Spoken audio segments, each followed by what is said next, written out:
Pemirsa, kembali lagi di Hidup Sehat bersama saya Dr. Intan dan juga Dr. Haikal. Halo, Boleh Intan. kan sebentar lagi lulus dong. Betul, udah 3 tahun Intan ya? Luar biasa sekali ya.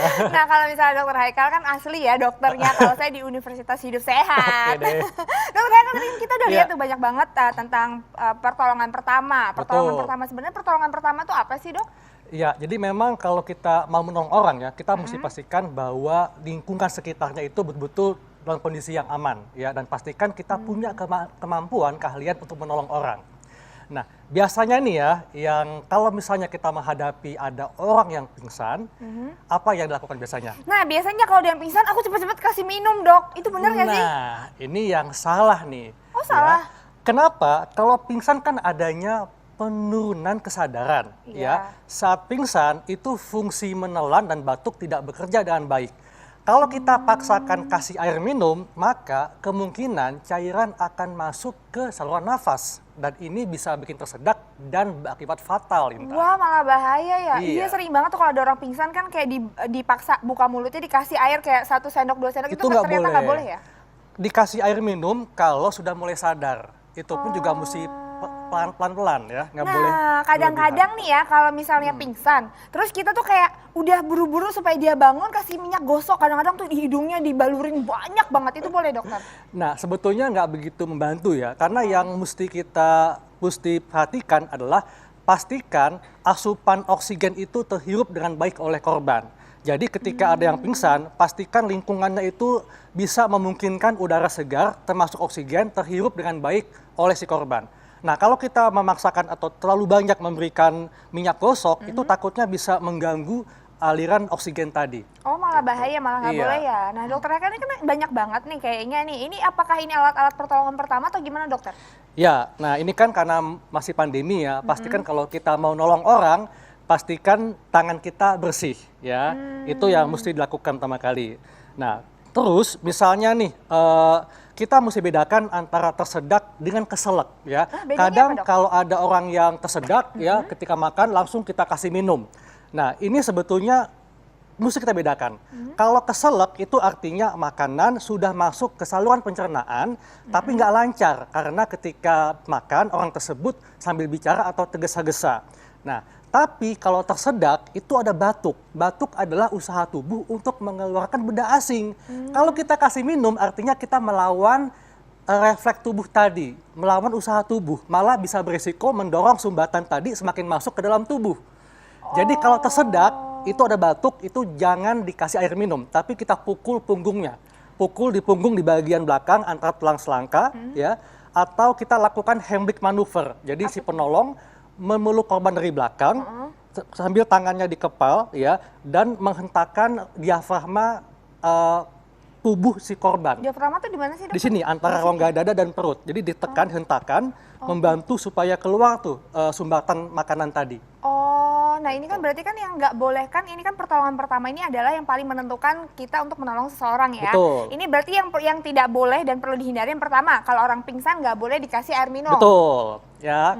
Yang kedua, jangan berlebihan kasih minyak gosok. Oke, Ya, untuk pastikan orang si pingsan. korban mendapatkan asupan oksigen yang optimal. Ya. Oke. Dan kalau ada yang Tersedak. tersedak, ya pastikan apakah ini keselak atau tersedak. Kalau keselak itu biasanya nggak ada batuk, ya, karena makanan sudah ada di pencernaan, di saluran pencernaan. Nah itu kita bisa kasih minum. Tapi kalau tersedak itu ada batuknya. Artinya batuk ini usaha tubuh untuk mengeluarkan sumbatan. Ini nggak boleh dikasih minum. Oh, jadi nggak boleh dikasih minum ya? Ya, mesti Berarti harus dipukul tadi punggungnya dipukul ya? atau Heimlich maneuver. Oh, nah bedanya tadi, Dok, kalau apa tadi, keselak Kalau ya? keselak Keselak itu kayak cuma makanan gitu doang sumbatan atau sudah gimana? masuk di saluran pencernaan, tapi nggak lancar masuknya karena ketika makan sambil bicara atau tergesa-gesa.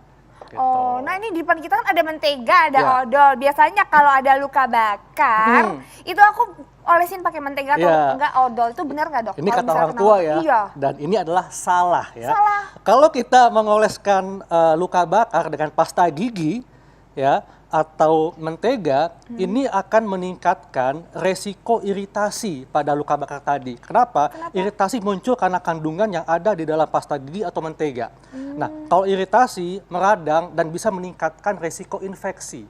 Jadi tidak tepat diberikan pasta gigi atau mentega. Yang mesti dilakukan adalah kalau ada luka bakar, misalnya kena cipratan minyak panas, ya, maka bersihkan luka tadi di bawah air mengalir. Ya. Oke. Nah, ini akan memberikan efek pendinginan. Hmm. Airnya air biasa saja. Air Yang biasa penting aja. bisa memberikan efek pendinginan. Nah, setelah itu dikeringkan menggunakan handuk kering, ya, sambil dikompres. Kalau Seperti misalnya ini. di sekitar kita juga nggak ada kayak keran gitu, kita bisa pakai air mineral ya, Ya, disiram gitu ya, Dok dialirkan. ya. Heeh. Nah, kemudian dikeringkan dengan handuk kering, ya, dikompres, nggak boleh digosok. Oh, nggak boleh digosok gitu aja. Karena nanti bisa bikin iritasi. Kalau nggak ada handuk, boleh nggak sih Dok kayak pakai tisu gitu?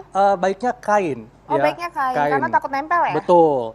Nah, setelah itu baru oleskan salep yang mengandung antibiotik.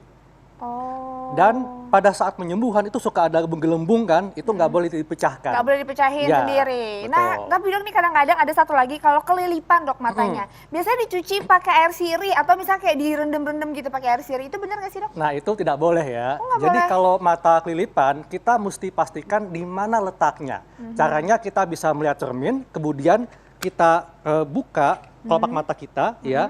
Jadi angkat kelopak mata atas, lirik ke bawah, atau sebaliknya, tarik kelopak mata bawah, lihat ke atas. Kemudian kita bisa rendam mata kita di dalam sebuah mangkuk besar, ya, sambil berkedip. Ini, direndam sambil Oke. berkedip. Ini akan membantu untuk mengeluarkan benda asing tersebut. Sambil berkedip ini air biasa tapi Air Dokter, biasa. bukan air sirih atau air Betul. apapun. Ya, air biasa, yang penting bersih. Dan kita bisa minta tolong teman kita dengan posisi kepala kita miring, kemudian teman kita itu mengalirkan air di mata kita sambil kita terus berkedip.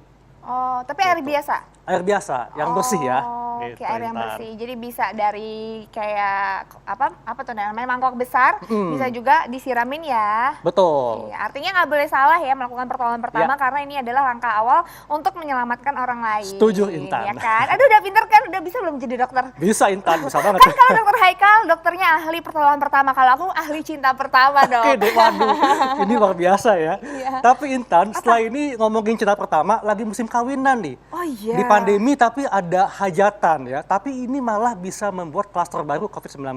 Nah, kita akan bahas bagaimana cara mengatasi wabah baru COVID-19 akibat klaster hajatan atau duka. Sesaat lagi tetap di Hidup Sehat.